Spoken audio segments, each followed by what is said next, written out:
বিভিন্ন স্থানে কালবৈশাখী তাণ্ডবে ক্ষয়ক্ষতি ও প্রাণহানি। ফরিদপুরে বজ্রপাতে পড়ল গুদাম, বিদ্যুৎ বিচ্ছিন্ন অনেক এলাকা। সাতাশটার পরে যখন ঘর যাইতে আসতে সামনে তো একটা গাছ ভেঙে পড়ে গেছে গামগুড়ি মাথার উপরে। ওখানে আমি কিছু কাঠ বাগান করছিলাম, ওই এইদিকে সমস্ত ওইগুলো ভেঙে গেছে।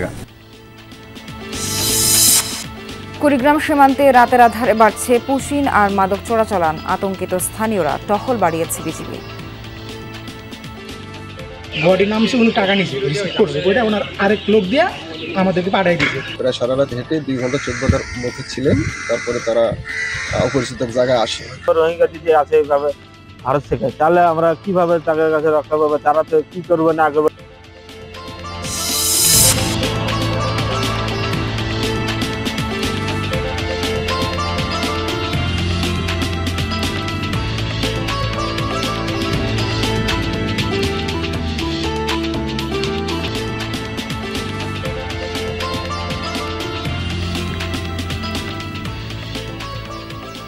স্বাগত সবাইকে, আমন্ত্রণ সংবাদ সারা দেশে। এতক্ষণ শিরোনাম দেখছিলেন, পুরো খবর জানাতে সঙ্গে আছি নাবিলা সোহার।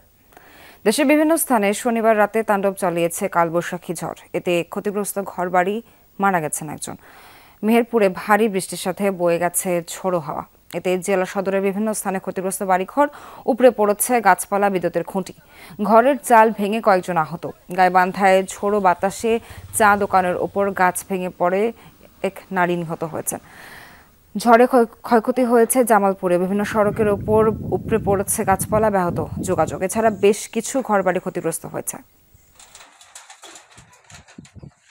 সাতাশটার পরে যখন ঘর যাইতে আসতে সামনে তো একটা গাছ ভেঙে পড়ে গেছে গামগুড়ি মাথার উপরে। তখন আমরা কি করলাম, নিচে তো টান দিয়ে বার করে আরেক ঘরে দিয়ে দিচ্ছে। দিয়ে দেওয়ার পরে আর একটা গাছ ভেঙে একবারে ঘর ঘুরে ঘুরে। ওখানে আমি কিছু কাঠ বাগান করছিলাম, ওই এইদিকে সমস্ত ওইগুলো ভেঙে গেছে। হ্যাঁ, এখনকার তো অনেক পরিস্থিতি খুব খারাপ, সব কিছু পুড়ে গেছে।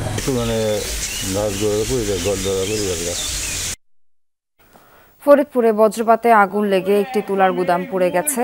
শনিবার রাতে সদর উপজেলার কানাইপুর বাজারে ঘটনা ঘটে। স্থানীয়রা জানায়, বাজারের আমির হোসেনের তুলার গুদামের পাশে খেজুর গাছের উপর বজ্রপাত হলে আগুন ধরে যায়। মুহূর্তে তা ছড়িয়ে পড়ে গুদামে। পরে ফায়ার সার্ভিসের 2টি ইউনিট 1.5 ঘন্টার চেষ্টায় আগুন নিয়ন্ত্রণে আনে। কালবৈশাখীর ক্ষয়ক্ষতির আরও খবর জানাতে যোগ দিচ্ছেন সহকর্মী রামিজ আহসান। রামিজ, ক্ষতিগ্রস্ত এলাকাগুলোর চিত্র জানতে চাই আপনার কাছে। আম লিচুর ফলনে কি কোনো প্রভাব পড়েছে কিনা, এক্ষেত্রে জানাবেন।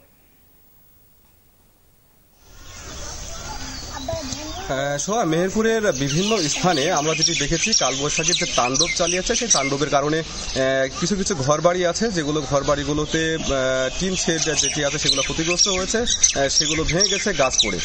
আমি যে এলাকাটিতে রয়েছে সেই এলাকাটিতে হচ্ছে শহরের উপকণ্ঠে, পুলিশ লাইনের পাশে, রাস্তার উপাশে এবং রাস্তার এপাশে, দুই পাশেই যেটি যেমনটা আপনাকে দেখানোর চেষ্টা করি একটু, রাস্তার দুপাশেই যে বাড়িঘরগুলো ছিল সেই বাড়িঘরের কিছুটা অংশ এখানে এই বাড়িটিতে গাছ পড়েছে। গাছ পড়ার কারণে এখানে এই বাড়িটি পুরোটাই ক্ষতিগ্রস্ত হয়েছে। এবং আপনি দেখতে পাচ্ছেন এখানে যারা বাড়িতে লোকজন আছে তারা এখানে কাজ করছেন। এছাড়া আপনাকে একটু বলে রাখি, ফসলের জমিতে যেসব ফসলগুলো আছে, বিশেষ করে আম এবং লিচু, সেই আম এবং লিচুতে ব্যাপক ক্ষতিগ্রস্ত হয়েছে। এবং আমরা যেটি দেখেছি, গাছে থেকে এই তাণ্ডবের ঘূর্ণিঝড় যে কালবৈশাখী ঝড়, সেই কালবৈশাখী ঝড়ের কারণে গাছে থেকে আম ঝরে পড়ে গিয়েছে এবং যে লিচু গাছগুলো রয়েছে সেই লিচু গাছগুলো ঝরে পড়ে গিয়েছে, লিচু ঝরে পড়ে গিয়েছে। এছাড়া আমরা যেটি দেখেছি, মাঠে এখন কলার আবাদ হয়েছে। সেই কলার আবাদগুলোতে কলার যে গাছগুলো রয়েছে সেই কলার গাছগুলো ভেঙে পড়ে গেছে। অনেক স্থানে এখন পর্যন্ত যেটি দেখতে পেয়েছি, অনেক স্থানে এখনো পানি জমে আছে। এখন চাষিরা যেটি বলছেন যে সেই পানিগুলো কখন নিষ্কাশন হবে, বের হবেন, সেই অপেক্ষায় তারা আছেন। যদি সেই পানি বের না হয় তারা একটু ক্ষতিগ্রস্ত হবেন বলে তারা জানাচ্ছেন। এরই মধ্যে আমি কথা বলেছি মেহেরপুর জেলা কৃষি সম্প্রসারণ অধিদপ্তরের উপপরিচালকের সঙ্গে। তিনি যেটি জানিয়েছেন, চাষিদেরকে, যেসব চাষিরা ক্ষতিগ্রস্ত হয়েছেন তাদের তালিকা করা হচ্ছে, তারা যেন সহায়তা পায় সেই পদক্ষেপ তারা নিচ্ছেন। আমি কথা বলেছি মেহেরপুর সদর উপজেলা নির্বাহী কর্মকর্তার সঙ্গে। তিনি যেটি বলছেন যে যেসব ক্ষতিগ্রস্ত পরিবার আছে অথবা যারা ক্ষতিগ্রস্ত হয়েছে তাদের তালিকা করা হচ্ছে এবং সেই তালিকা করে তাদেরকে সরকারিভাবে বরাদ্দ কিংবা যে কোনো সহায়তা করা হয় বলে তিনি জানিয়েছেন। তো এই ছিল এখনকার মতো অবস্থান। রামিজ, ধন্যবাদ আপনাকে। কুড়িগ্রাম সীমান্ত দিয়ে বেড়েছে পুশিনের ঘটনা। রাতের আধারে লোকজনকে বাংলাদেশ অংশে ঠেলে দিচ্ছে ভারতীয় সীমান্তরক্ষী বাহিনী বিএসএফ। এতে আতঙ্ক বেড়েছে স্থানীয়দের মাঝে। একই সাথে সীমান্ত পথে বেড়েছে মাদক ও চোরাচালান। জনগণকে সাথে নিয়ে সীমান্ত নিরাপত্তা জোরদারের কথা জানিয়েছে বিজিবি।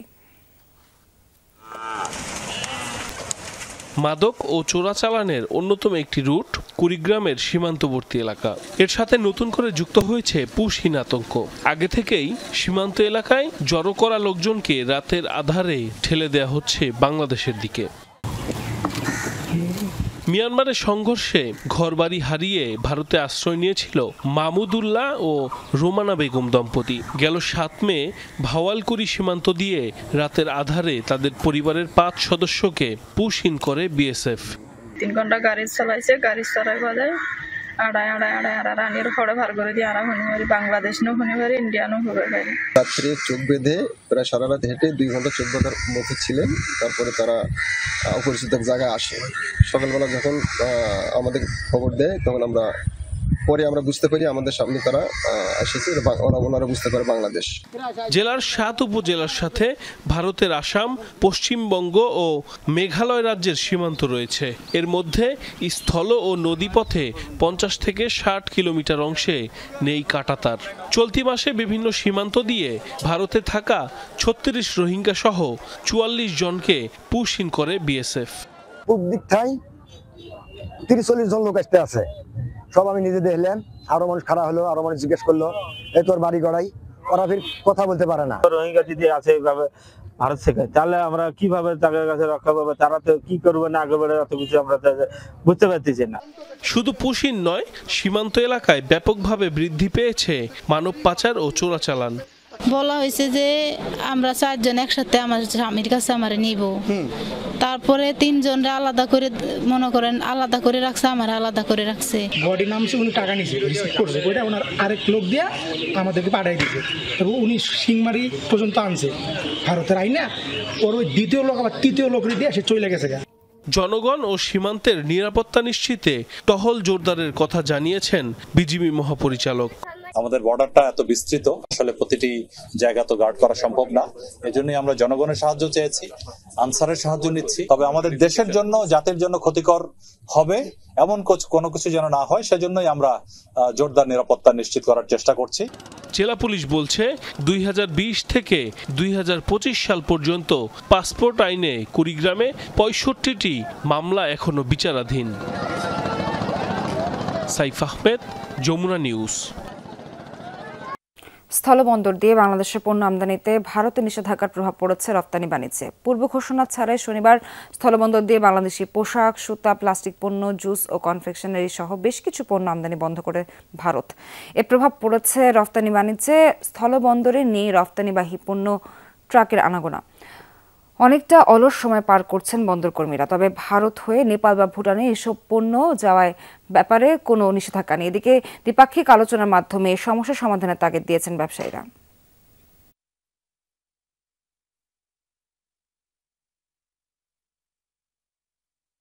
ইন্ডিয়া ল্যান্ড পোর্টগুলো থেকে এক্সপোর্ট বন্ধ করে দিয়েছে।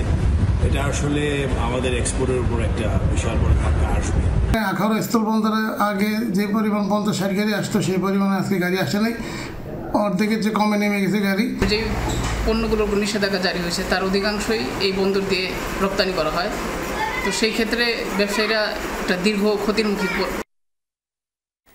এই বিষয়ে সবশেষ আপডেট জানতে বেলাপুর স্থলবন্দরে যেতে চাই। সেখানে আছেন আমাদের সহকর্মী কামাল হোসেন। কামাল, বাংলাদেশি পণ্য আমদানিতে নিষেধাজ্ঞার প্রভাব কতটুকু পড়েছে বন্দরে? ব্যবসায়ীরা এই বিষয়ে কি বলছেন?